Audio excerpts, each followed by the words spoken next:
Hey everybody, welcome back to the Resilient Purpose Podcast. So Doug and Spencer are back. Hello. And today we're talking about gaming and mental health. So very, I think, relevant topic, something that I think a lot of people will find importance in and will be interested to listen to. I really enjoyed having this conversation with you, and I think we covered a lot of pretty interesting topics. Don't you think? There's a lot of controversy in this topic. So and I think I think it's worth talking about, and I'm hoping that people leave the conversation taking reasonable perspective about the topic. Right. That we can hopefully drew people to the middle and not extremes on either side, because I think that's really important, that we don't get too caught up into one side or the other. Yes. Because as a lot of things in life, they get very... usually the answer is somewhere in the middle. There's such a dichotomy, you know, with that. So, all right, so I hope you guys are going to enjoy this as much as we enjoyed having this conversation. So stay tuned. Let's go. The Resilient Purpose Podcast with Doug and Spencer.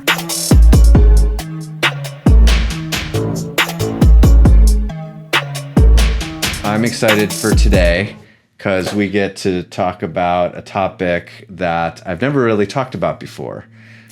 But so I'm really excited to get into gaming and mental health. But as always, I want to kind of start with icebreaker for today. All right. So I got some more questions, and this is in the would you rather realm of processing. So are you ready? I'm ready. Okay. Would you rather be able to pause, rewind, or fast forward your life at any point in time? Pause. Pause. Okay. Yes, I would choose pause. So Why pause? So I can capture those great moments and or even bad moments and be able to analyze them better. Ooh, okay. Kind of freezing different spots of time and take the time to then analyze it while it's paused. I think that would be interesting. What about you? Well, so I've actually asked this with like some of my college students that I've taught, and a lot of them went with rewind because they always wanted to make kind of like make up for the mistakes or change their choices. And I always find that interesting because I'm like, no, that's not what I want to do. Like that would be too many. Like I don't think I could keep up. That's a lot of rewinding. That's a lot of rewinding. And then I also heard someone tell me fast forward because I just want to get through this crisis and everything like that. That's interesting. But I am definitely in pause, but not for the same reason. Pause for me is just to kind of like take a deep breath and like, okay, I need like a second to kind of get myself together. I'm not much into the kind of like for the analytic part, but definitely to kind of like just take a like be able to give yourself a break. Like I need to slow down. A lot of times I can be kind of impulsive in my reactivity to things like that, and I need to slow down so I make a kind of a good decision. Okay. All right. Okay. Would you rather be able to breathe underwater or be able to fly? Oh, fly. Easy. Really? Okay. Really. Okay. I've always, like, birds, like, I'm actually jealous of birds. Are just, you? like, the fact that they can just be up in their own space, and just way up in poop on everybody? Yeah, poop on everybody, get the best views. Best views. Not much traffic up there. They get to freely travel. And so I think it would be it'd be nice to fly. Okay. What about you? Underwater. Okay. So I find being underwater calming. Okay. And it's a nice way to escape sometimes, to be away from everybody. Yeah. And I'm afraid that flying, I would just be flying into birds and random things and like at least underwater, like I won't be affected by rain or wind or like I just like the peacefulness, the stillness of underwater. That's you know. I like that. Were you a swimmer at all? No, not really. I mean, I know how to swim, and I swim, and I enjoy it. I did actually, like, for a little while, the Y had master's level swimming. Not that it means, like, you're a master at it, but it was more to say that the adults could have, like, swimming time. So it would be, like, 6 in the morning. This is before I had kids. 6 in the morning, I'd get up, go and do, like, a swim routine or exercise routine, and then get ready and go to work. So I found that. So, all right. Would you rather lose your ability to lie or have to believe everything you're told? Lose my ability to lie. Yes. That's my gut reaction to that one. I think that would cause more problems believing everybody else around me. Oh, absolutely. I am totally on board with it. Yeah. I do not want to, I don't want to be vulnerable like that. Like, I think there's less vulnerability in being honest, because I can always be honest and I can be honest in a respectful way. But I don't want to believe everything that I'm told, because then you're open to getting exploited. And all sorts of absolutely issues. You want to selling ice to an Eskimo. It's just not. It would be too vulnerable. So. That's a good one. Okay. All right. Be able to talk to the dead or be immortal. I'd say let's be able to talk to the dead. Ooh. Okay. I've thought about the immortality question a lot. I don't know if I would like to be able to live forever. Yeah. Unless everybody else was in on that. Right. Because I would run into some weird relational issues where I'm not aging and people that I love are. Right. Continuously. And I think that would stack up against me. Instead, learning from the dead, you could, talk to them, learn about some things, maybe, why they died, maybe to prevent myself from also experiencing the same fate. So this is a tough one. I don't know if I'd really want to talk to the dead at all. But just the way life is right now, I don't think I'd want to be immortal. I don't want to live forever. But one of my favorite shows, more of the show than the movies, was Highlander. Ooh, I don't know if I've ever watched that. So it's all about Duncan MacLeod and the Clan MacLeod, and they're immortals, and the only way you can die, you're immortal unless you get your head chopped off. Okay. And so that they're in this battle there can be only one. Right. Okay. And so it was just a fun show. So I was always enjoying that and intrigued by that. But I would never want to have to, if I didn't have to worry about money, and if I didn't have to worry about paying bills, sustaining things for that long, if I could just go around and just do this and not have to be beholden to I have to work every day for the rest of my for the rest of my life, and being that immortal would be awful. So right. Retirement would never come. So Okay. So, and last, be able to taste colors or see smells. Colors. Would you rather be able to taste colors or see smells? This is really abstract kind of question. Taste colors. I think that seems more interesting to me. Yeah. It's seeing smell, I think that would end up being more interference to my sensory. Yes. Where tasting colors seems like it could be a more additive experience. I am taste colors because I enjoy tasting better than seeing. So I love food and eating and tasting. Of course, hopefully most colors would be good tasting, and maybe that's the trick. Right, maybe they're actually really gross. Yeah. All right. So there you go. So all right. I would love to get some comments about that. Rewind, listen to those questions again, put into comments or anything about kind of how you would answer those questions. Yeah. I'd love to hear from everybody about things like pause, rewind, and fast forward, or breathing underwater or flying. It would be cool to get the audience perspective. For sure. And maybe we'll cut a clip on this and see if people on social media will comment on that, on a couple of those questions. Good idea. All right. So as always, before we get into our discussion, we're going to Doug and Spencer are going to regulate. All right. All right. So this is an activity that I like to do with people because it is twofold. It regulates, so it helps calm your mind and body, but it is also kind of it's about building your self-awareness, building your ability to kind of pay attention to yourself. So it is an activity called breath awareness. It's really simple, but it's just about focusing your attention on your breath. So what we'll do is we'll kind of take 2 deep breaths to get started. And then after that, all I want you to do, and what I'll do, is we're just going to pay attention to our breath going in through our nose and back out through our nose. And so we'll kind of count ourselves to 10. And so every inhale and then exhale is 1. Okay. Inhale, exhale 2, all the way to 10, and then see kind of what the effect is when we do that. All right? Okay. You ready? Yeah. Understand? Yeah. All right, let's take a couple deep breaths in through your nose. And out. Again, in and out. Also, when we're paying attention, I wanted to kind of remind you is that it's very normal to get distracted. So your mind's going to kind of go to different places. Just kind of make a note. Hey, I got distracted, and come back to your breath. Just don't get worked up about getting distracted. So, and just go to 10.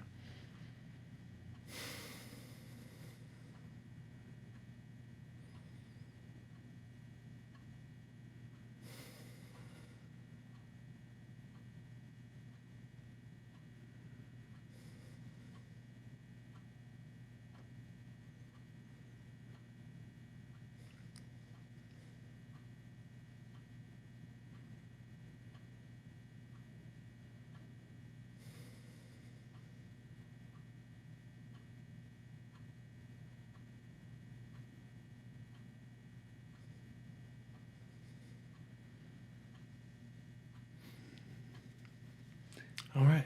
What was that like? One thing I noticed is my breathing got smoother. Like it started off kind of choppy. Yeah. Like just getting into like the rhythm of it. But then I was like by breath 5 or 6, I was like more smooth, like the ins and outs. Yeah. Wasn't as like forceful or choppy. Yeah. That's something I noticed like internally. Well, and if you can get into that rhythmic breathing, then that's really good for your brain, and that helps regulate kind of the lower systems of your brain and help you feel calm and mind. What else? Did you notice anything else?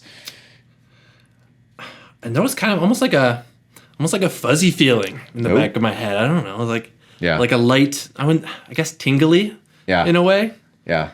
It was nice. It was good. Yeah. So one of the things I like about it is, okay, so a lot of times when people get anxiety, they get stressed, typically it's about something that they're thinking about in the future. So something that they're expecting to happen. Right. Which is common for anxiety. I got a big test I got tomorrow. I got job interview. I got to go to work and I'm not happy at work, or I'm thinking about something that happened in the past that is painful or difficult.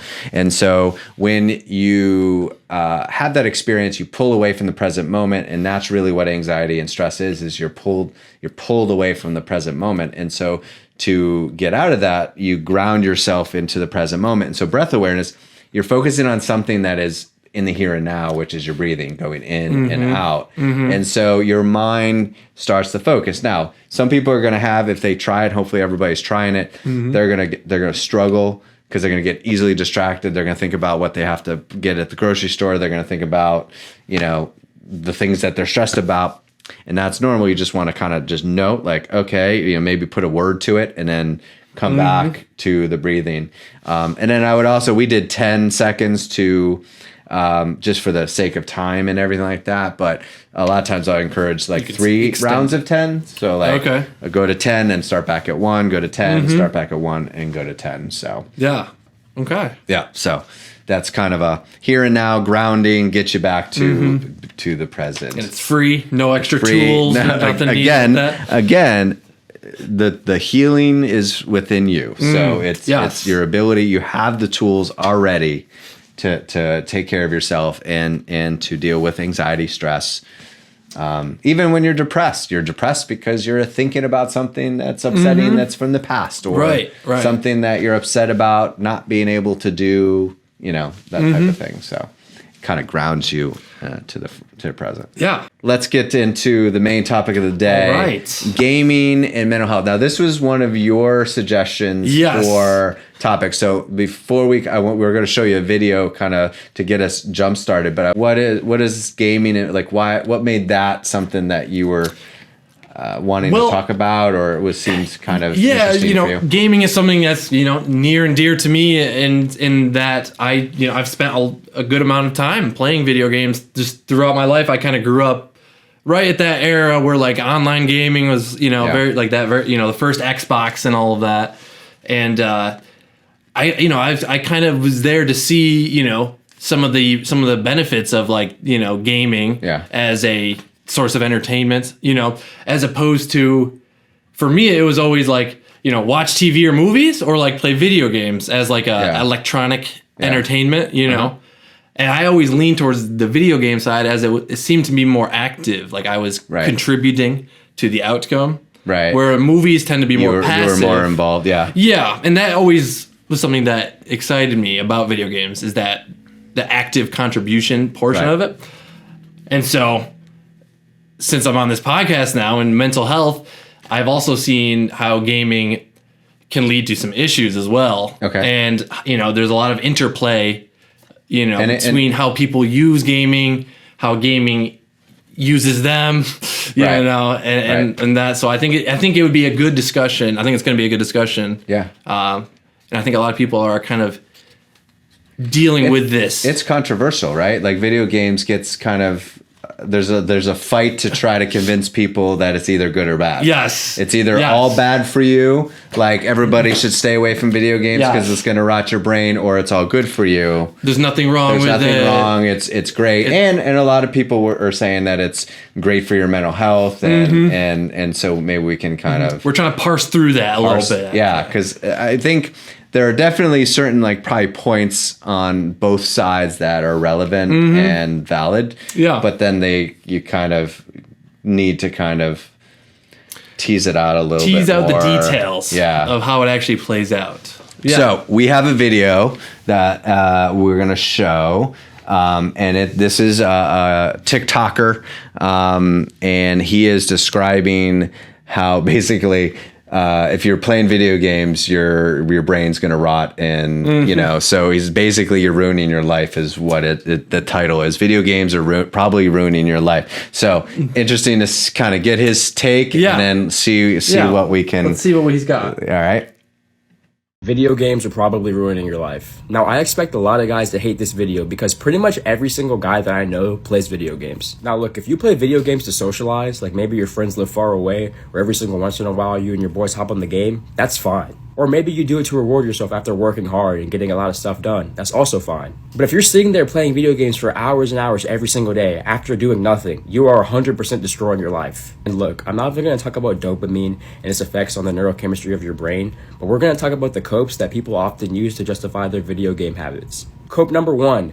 People make money from it. People have a career. Look at Ninja, look at Tfue. Not only is that less than 0.001% of people who actually play video games, but those guys barely even have fun when they play. They'll play for 16 hours a day and maybe have fun for an hour or two out of those 16 hours. You are not training to get better. You're just playing and wasting your time. So stop comparing yourself to somebody who actually has a job that it requires playing video games. Number 2. Oh, it increases my hand-eye coordination. It's going to help me later on in life. There's been studies showing that video games pretty much transfer over to absolutely nothing. The only exception is if you have like a full-on flight simulator and you want to be a pilot, or maybe if you play a type racing game where you have to learn how to type really fast and then you take a job in, data entry, maybe it transfers over, but you're not doing that. You're playing Fortnite and Call of Duty and 2K for 5 hours a day.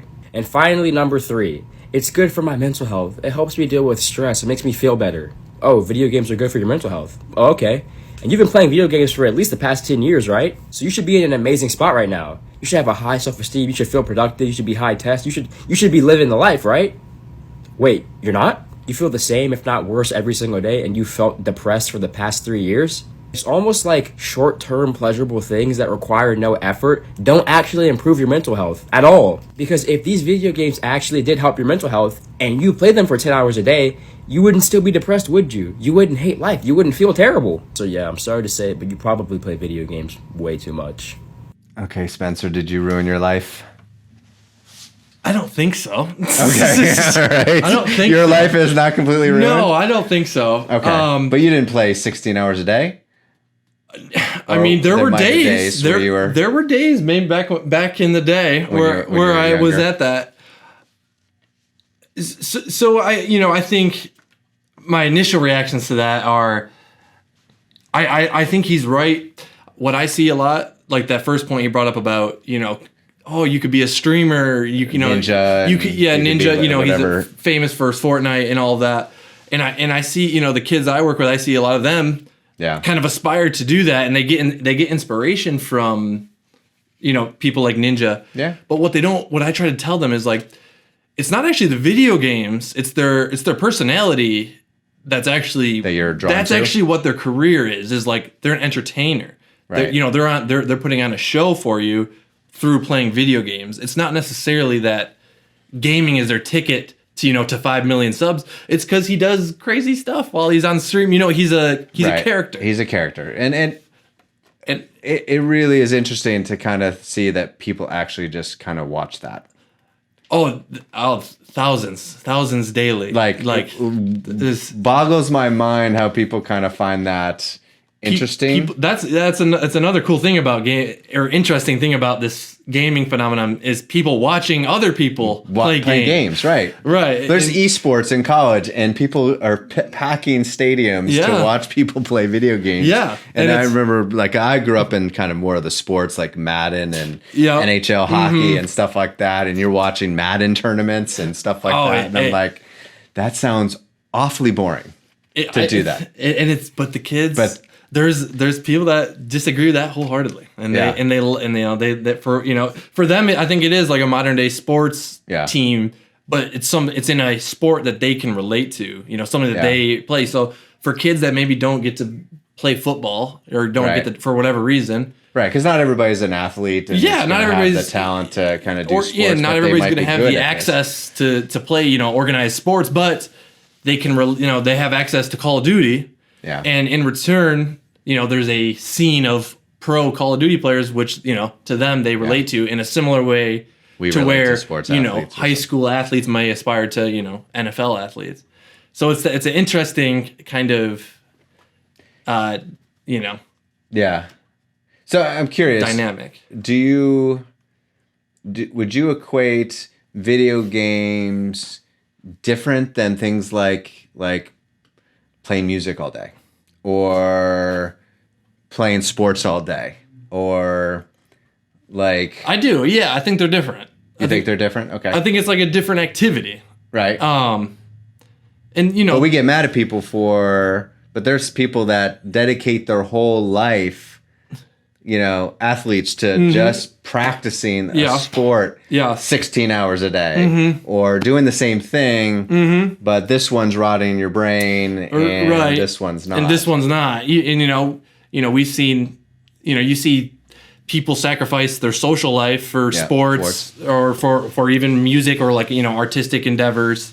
And so what I think the main point is of this guy's video is you gotta interact with video games in a real way. You have to be realistic about how you view it. Don't let the fantastical ideas, that you can see, that you see, on Twitch, all the famous streamers and stuff. Don't get baited in to that fantasy. Really focus on the reality. Right. And what I tell my kids is okay, you want to be a YouTuber? Focus on your personality and your character. Because that's what you're watching. You're not. The game is just a secondary tool. It's the vehicle. It's the vehicle, but in reality, it's nothing without these guys' personality. That's really what they're the driving force. Now, I guess the question is what are people wanting? There is a kind of drive to be like these YouTubers to kind of do this type of thing, and what is it what do you think is their main reason for that? I think the appeal of video games is, you can climb the ladder of competence. There's, a lot of the games that I play, League of Legends, there's a rank system, and so there's Bronze League with the noobs, and then you climb your way all the way up to where the pros are. And I think there's something motivating to climb that, ladder of competence, and to see the improvement. So you can get some personal satisfaction of you can see your aim is improving, your ability to get through levels, your speed is getting faster, or all of these different things that can be motivating for someone. But at the same time, you got to be realistic. Don't compare. If you're a 15-year-old high schooler out there, don't compare your grind to Ninja, who's he's an adult who has all his free time now to play games, right? And so you have school in your life that you have to attend with to balance out. So you can't really compare your your climb to some of these streamers who that's their whole, that's their current life, that's their career right now, right, is getting on and playing. And so, I think some people can get lost in that sauce comparing, thinking that just because there's a ladder there, that means, they have, that they can climb it all the way up in the same way that someone else whose career of a streamer is to do that. You know what I mean? Right. Does that make sense? Mm-hmm. Yeah. Okay.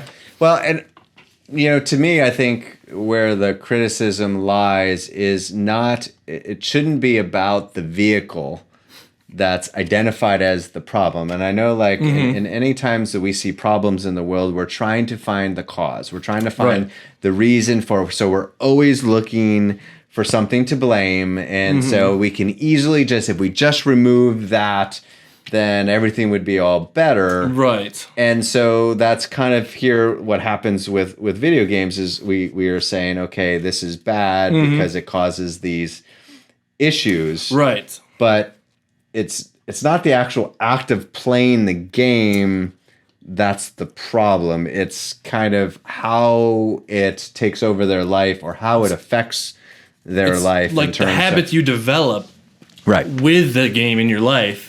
Right. That's really what, some of the issues really spawn from. Obviously the classic one is just, staying up too late, sacrificing your sleep.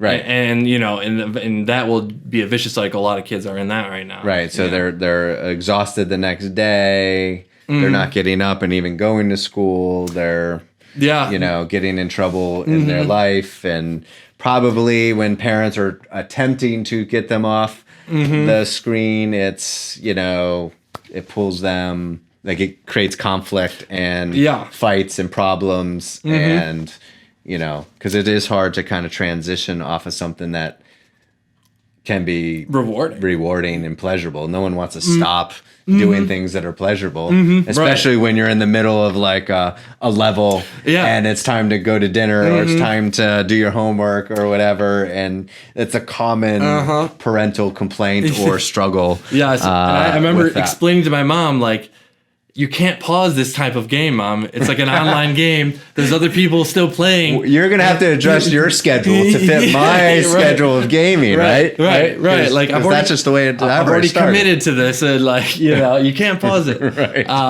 And she would never understand, like, why can't you just pause it and come eat? Right. And I'm like, there's things happening in real time. Like other players aren't pausing either. Yeah. So there's, I think, how you integrate gaming into your life and like what habits come from that really kind of dictate if it's a healthy tool or if it's, something that's a problem. Right.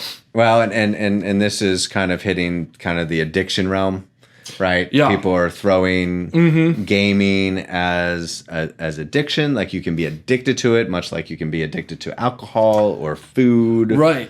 Or, those things. So that's where people are kind of freaking out about. And so just like, you don't want people addicted to drugs, get rid of the drugs. You don't want to be addicted to games, get rid of the game. Right. Can't really get rid of food to be addicted to food. But, that becomes a big issue as kids are now addicted to it. Right. And now they have this disorder, and so...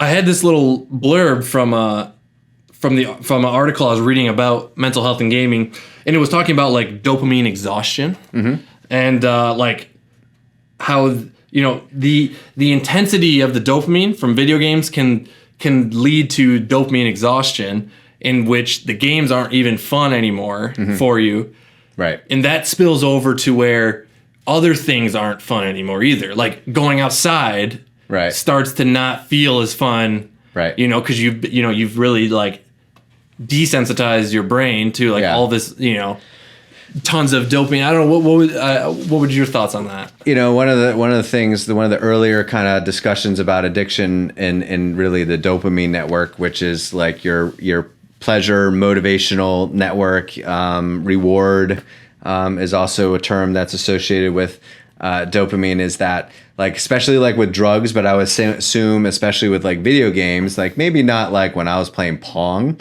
but now like these video games are so visually like stimulating and exciting. So you're getting like a bigger than normal release of dopamine. Yeah. So your brain gets flooded with these dopamines. So you're so enthralled with this game. And then when you stop, like, your brain kind of says, I got way too much dopamine right now, so I'm not going to naturally produce the dopamine anymore. Right. And so then when you stop playing, your brain feels like it's starving from that dopamine. And so your brain gets hyper. I got to get back to gaming. I got to get back on the iPad. I got to get back on my Xbox or whatever. Because if I don't, my brain's sending all these survival based kind of signals saying you better, or you're going to die because you're not getting enough of your natural kind of dopamine. So you almost have to go through kind of a withdrawal like a process, a detox of those video games. And I'll tell you what, like that happened early on in COVID with the shutdown. As I'm working at home. Yeah. My wife had to still go to school because she was a teacher. And so I had the kids at home. And I'm trying to work and have the kids at home, and I'll be straight honest, they were all like on their technology. And so they were indoors and they were on their technology and they were barely getting off, and I'm trying to like deal with my business and everything like that. And they were... What did you notice? Oh, they were awful. Really? Like my kids were miserable. Like their attitudes? Oh, the attitudes, like they were just cranky as all get out. They were really hard to deal with. And I and it was interesting, like they certainly do not like having their technology taken away. But if I take it away and relationally engage with them, they kind of come back to normal. They like, that's an acceptable replacement. That is something, and I think that's a big reason why you might kind of associate gaming with addiction. And I kind of like to think of it in neurosequential model that we do. We talk about reward cups. Like there are certain things that are rewarding for our brain. Music, movement, the strongest reward is relationship. So a positive relational interaction is going to be hugely rewarding for our brain. But so is alcohol. So is food. So is video games, technology. All those things are going to be rewarding, and things that kind of reduce our stress and anxiety. If it releases, if it de-stresses us, it's going to be rewarding. Whether it's positive or negative, it's going to be rewarding for our brain. And so, but we all have a reward cup, and it's kind of our brain looks to fill that reward cup up. Yeah. And when the reward cup doesn't get filled, we really dysregulate. And so the best reward for our brain is human relational interaction. Okay. That gives us bigger rewards. It's even more rewarding than drugs or alcohol. Yeah. Like we get a lot of good, like we fill that cup up pretty well. Yeah. And then if you put in like music and working out and doing all these different types of things, your values and beliefs, like doing something that you really value and believe in, like helping others or something like that, that'll be very rewarding. So then your cup gets filled. And if you fill it up with healthy things like your relationship, doing things that you value and believe in, listen to music, exercise, then your brain doesn't look for kind of unhealthy ways to like quick unhealthy. It's not searching, searching desperately for other things because you're filling your reward cup. So you can play video games for 20 minutes and be okay. Yeah. Right. You can go for maybe even an hour, but you filled it up with other things. But if you go through your day without good positive relational interaction, you don't move a whole lot, you don't really listen to, or even if you do listen to music, it's not going to it's not going to fill your whole cup.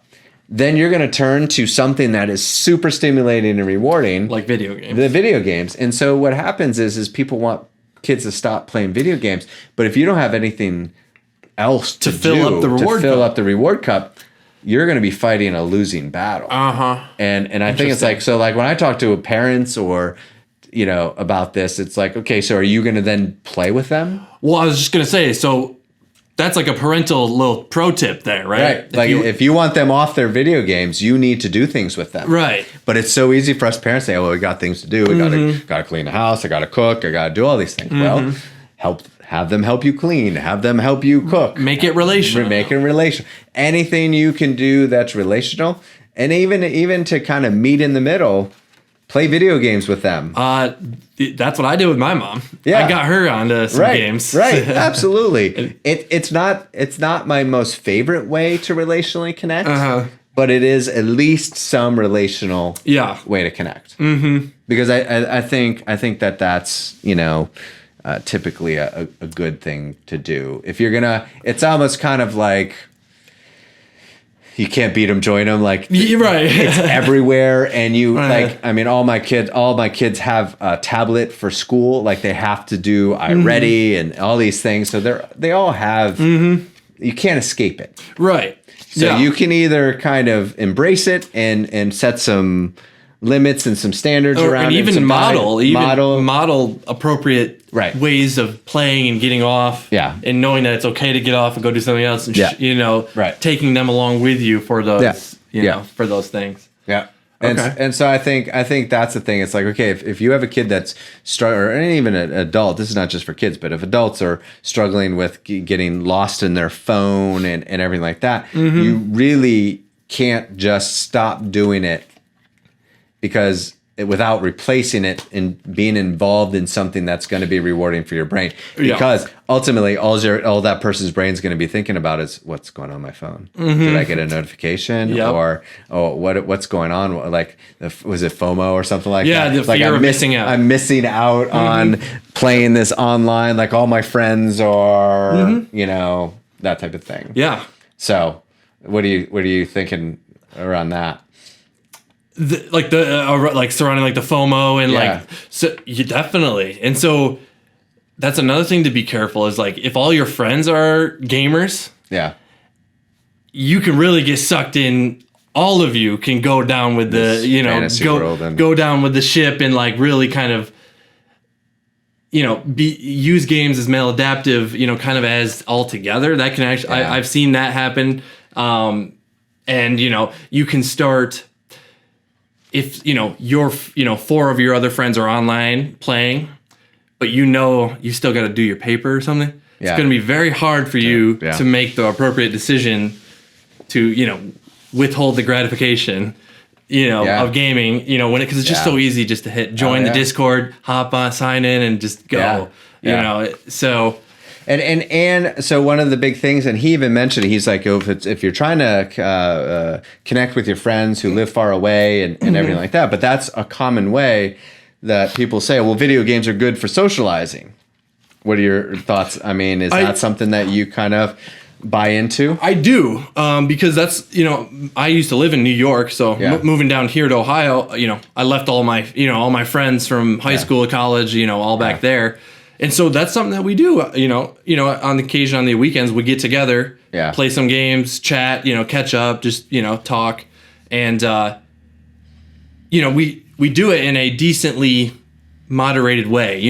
We all have jobs and other things. So it's not like we're pulling. But it's also not your only social interaction. Right. So you also work in a social job. Yes, I work in a social job. You interact. You get relational reward all day. Yes, I do. Even though you might be dealing with like kids cussing you out or something like that. But it's relational. It is relational reward because you're helping and you're doing some awesome stuff. Yeah. But so you do fill it up. I do feel like it can be useful, but again, there has to be proper boundaries, guidance. And if your only relational reward is on a camera or on like a computer or whatever, and all you're getting is audio connection, it's social connection, but it's missing out on we're missing our faces, eye contact, touch, all the things that really make relational connection so important that you can't replicate very well on the computer or the gaming system. So I'll tell you kind of I think why it works for me is, a lot of my friends that I play games with and still now, we went to school together. We've known each other in real life. Yeah. And so And another cool thing we used to do is like what they call LAN parties, and that's where everybody brings their computer to one house. So we're gaming, but we're face still to face, all lined up, and then that's actually been some of our most fun, probably most relationally rewarding. Yes, because you're in proximity. We're in proximity. Yeah. We're playing, a shared experience, something that we all like, and we get to, play, have the benefits of the video games, playing other people from around the world. So there's actually research, and I'll have to kind of bring it up, or maybe I'll comment about it. We can drop a link later, but there's research around. We talk about like the impact of proximity, that like we are actually more impacted or by those that we're closest with, not necessarily like in proximity, not necessarily closest with relationally. So the people we spend the most time with is who we're most influenced by. Yeah. And so there's, kind of, and maybe people kind of would think about this, but like you're most like your parents when you first come into this world, and early childhood, and then you start to resemble your peers, and so you start to look, talk, dress, everything like that, and then once you get out of school, you start to come back around and start to resemble like your parents again. And it's because you kind of like, it's all like proximity. I was thinking about that. I don't know, I can't remember what. Is it one of the insurance companies where the guy's like you're acting like one of your parents, or the guy's like a mentor? And, and he's you're being like your parents when you buy a new house or something like that. Right. So, but that's kind of, and so you're also, if your proximity is technology, you're going to be influenced a lot by kind of that world and kind of what you're experiencing, which can be dangerous and problematic in itself, based on how you kind of are influenced. I mean, we kind of absorb each other. We're not like consciously affecting each other. We're like more unconsciously, implicitly affecting each other.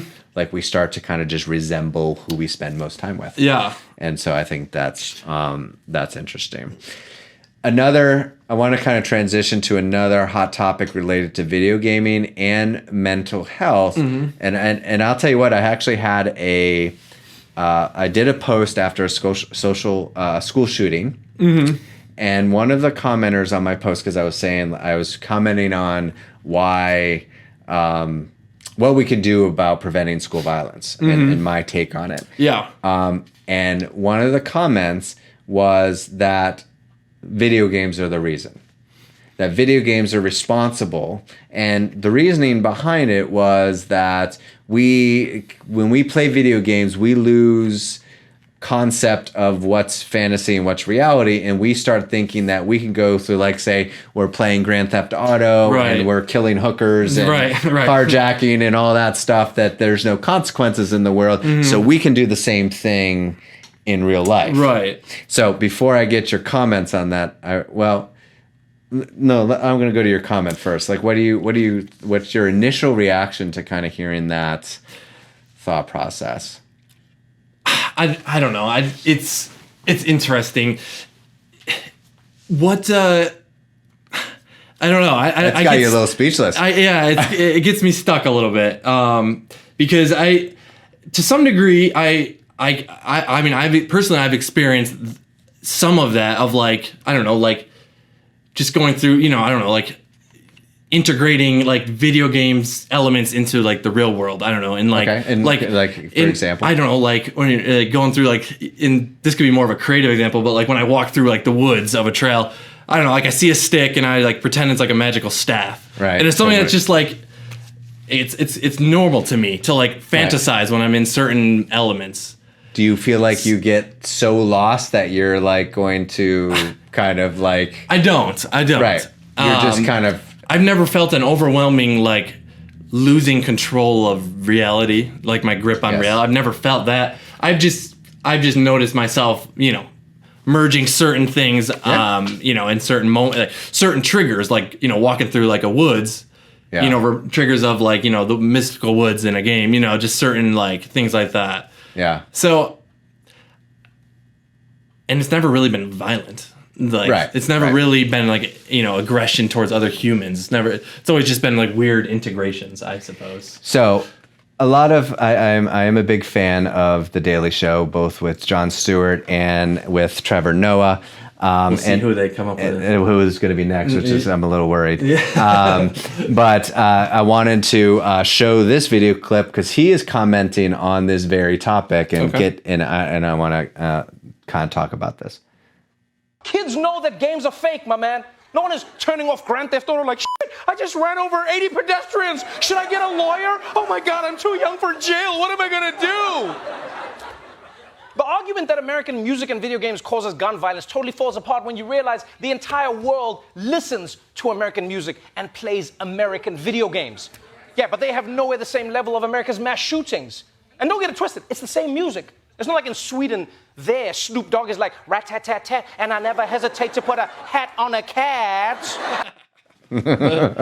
So, and that's kind of my. So I think that we too often look for a very simple, specific reason for why things happen. Right. And to try to make sense of it, and that maybe gives us comfort that yes, it's comfortable if we can point those out. If it's video games, then that makes us feel better because we have an answer, and the solution would be just get rid of all the video games, and that would solve anything. But you can take that logic and flip it on its head, just like Trevor Noah did, because not everybody who plays video games goes around and shoots everybody. Right. And I kind of go back. There's a lot of things that contribute to whether somebody shoots and does a mass shooting or school violence. But any time we're trying to understand why people do things that they do, you can't narrow it down to one thing. There's genetically we come out into this world either resilient to stress, typical to stress, or vulnerable to stress. Like based on previous generation, our genetics we could be very sensitized to stress. Just where there's people that have had kind of more colicky babies, reactive babies that cry very easily and have trouble being settled down and hard to soothe and everything like that. That's genetically. Things and maybe things that have gone on into intrauterine environment. Then there's some epigenetic kind of factors like parents' upbringing and nutritional stuff and living through poverty and war and all those types of things. Or just like your geographical location where you were born at. And then your collection of life experiences, both adversity and relational health or lack thereof. Relational health, rejection, abandonment, all these different traumas.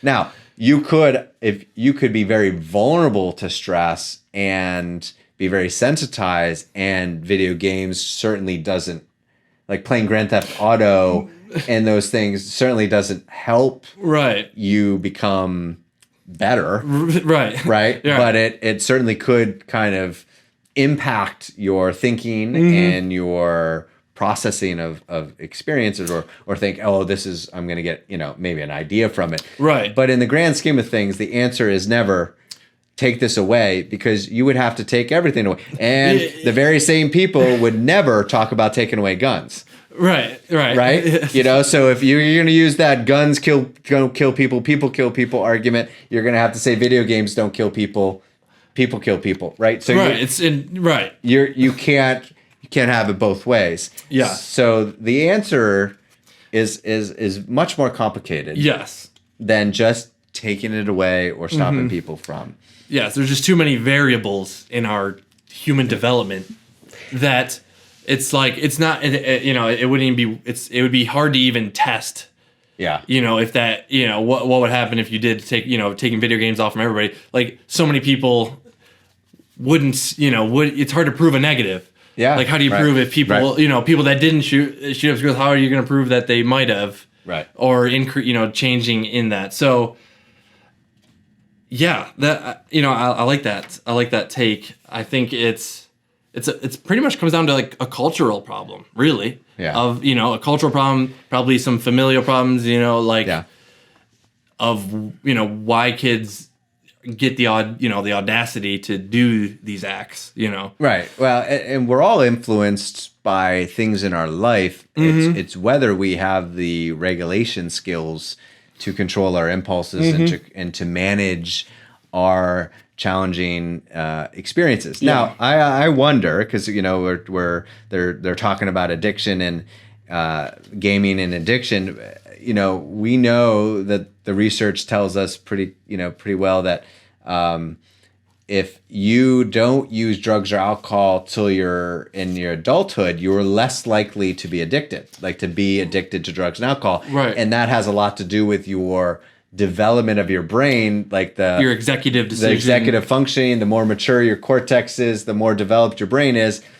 It's those experiences don't change the organization of your brain. Right. It's already organized, so you're less likely to be susceptible to addiction. I wonder if the same thing, although kids play, we all played when we were kids, you typically play video games, so maybe the amount of time that you let your child play video games, or when you start introducing the types of video games, much like you would introduce movies that are PG-13 rated R, based on, okay, what do you want your kids exposed to at such a young age? Yeah, right. To kind of affect the way their brain develops and takes in information. So instead of like just thinking about video games as a blanket sort of thing, get more detailed about what games are appropriate for where they're at. Right, and they have rating levels, right? They have sure. Yeah. But I probably wouldn't, have my 7-year-old playing Grand Theft Auto. Right. Ideally. Absolutely.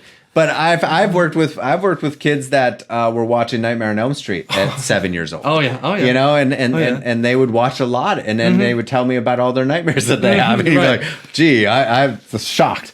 Right. So probably like the solution of a healthy integration of video games is figuring out the details of video games and play appropriate games appropriate for where you are.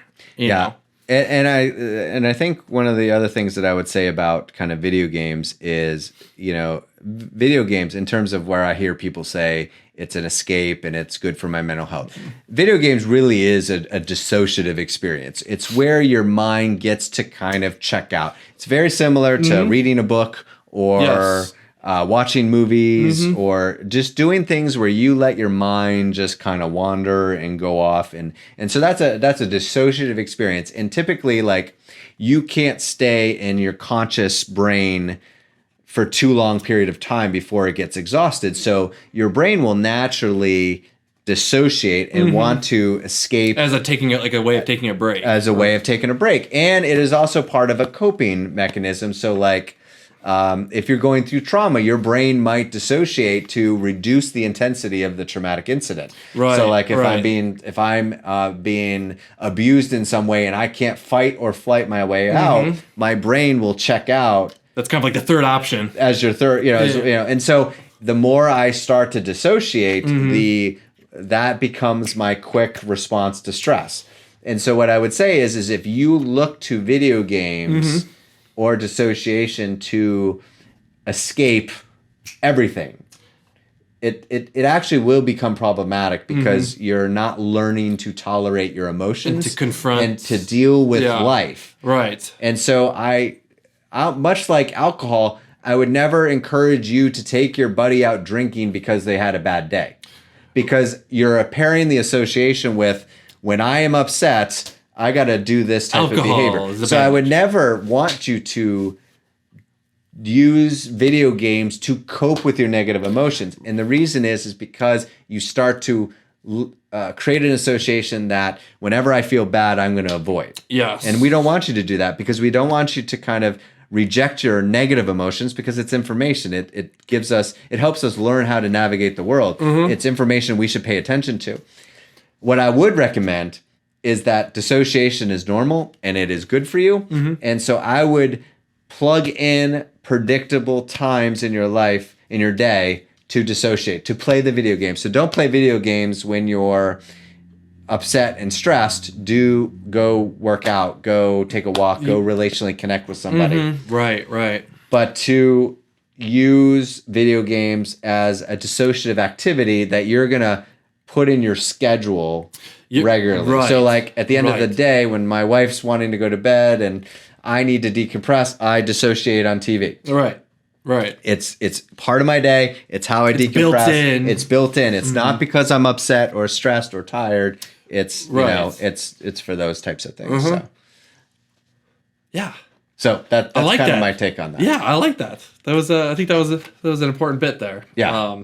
Okay. So I think there's a lot of, I think it's a good topic to kind of address and talk about. Is there anything you got kind of still nibbling in your brain about this topic? Yes. What would you like?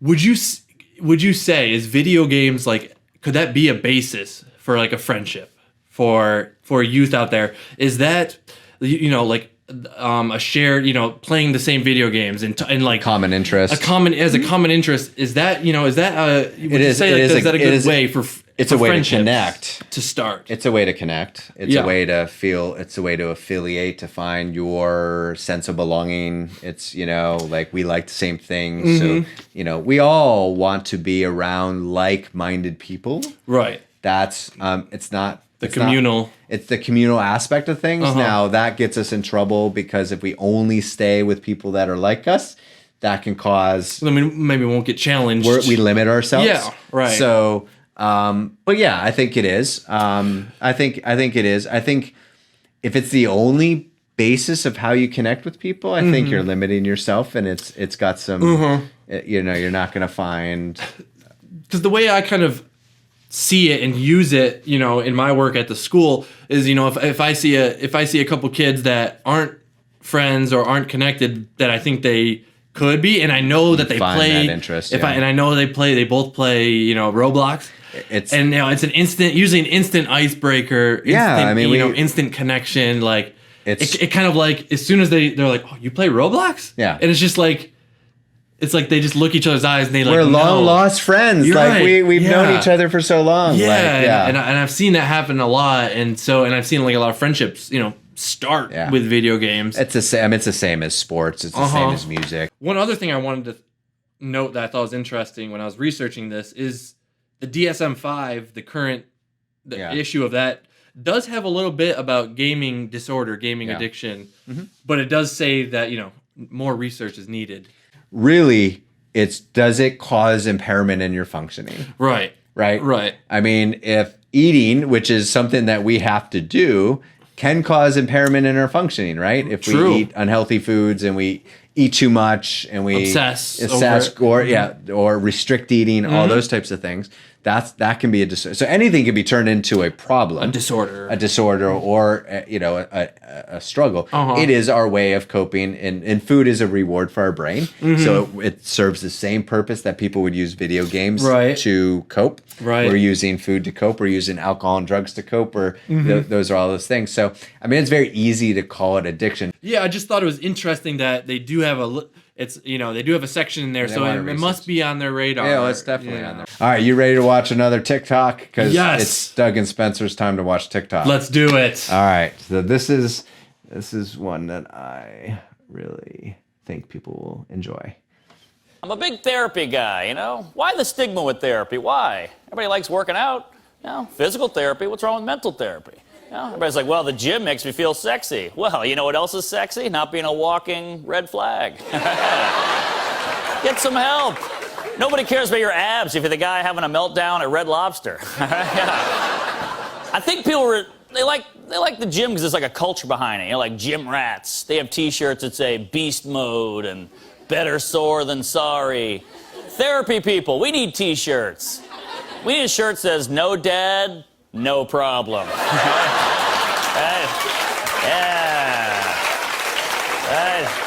Yeah, or like, can't stop, won't stop crying. Thanks a lot. I'm Kevin Hart. Have a good night. That is not Kevin Hart. People could probably recognize that. It's Mark Normand, but very funny comedian. Yes, but he's good.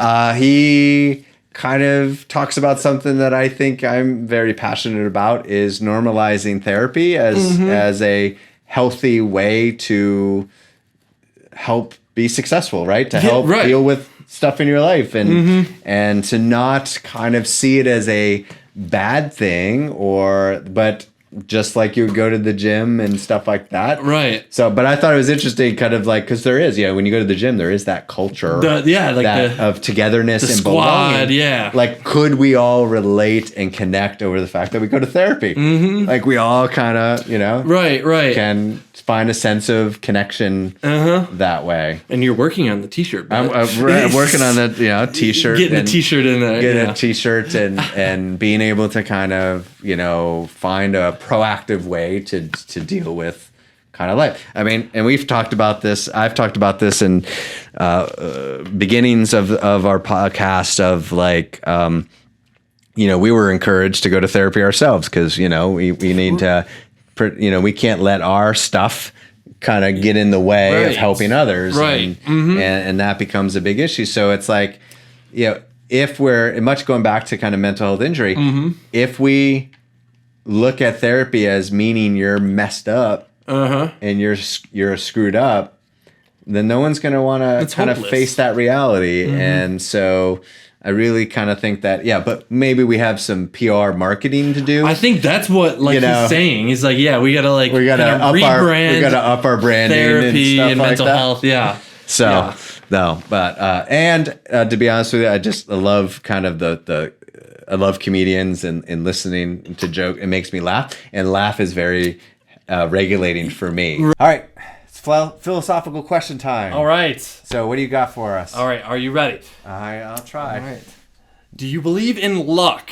Does luck exist? Does luck exist? Okay, so I'll probably give you the boring answer. Okay. I think no. I don't think luck exists. Okay. I think that it is really us, our brains, trying to make sense of things that feel unexplainable. Like things happen to us in our life, and we don't really understand why they happen to us in our life, and so we're our brain's a meaning making machine, and so we're always trying to find reasons why things happen the way they happen, and luck is a convenient. Luck is a very nice way and maybe exciting way to kind of explain why something good happens. I heard it was like, luck is essentially where preparation meets good timing. Sure. That makes a lot of sense. People who are the more prepared people and people with good timing tend to be the ones we call lucky. People. So it was an interesting take on that. So, cool. That's a good one. I like that. All right. So, do you guys believe in luck? I don't know. So let us know. And so, as always, like, comment, share. Please tell people about our podcast. We really want it to get out there. We feel like we want to talk about really important topics related to mental health and resilience. And like today, I'm hopeful that people are going to find that really a really good, interesting topic to talk about, and there's a lot of people out there that are going to have things to say about the topic of gaming and mental health and everything like that. So we tried to cover a good bit, and so I know there's more to talk about. We could probably do a version 2 episode. Yes. So thank you guys for watching, and look forward to having another episode. So take care. Thank you.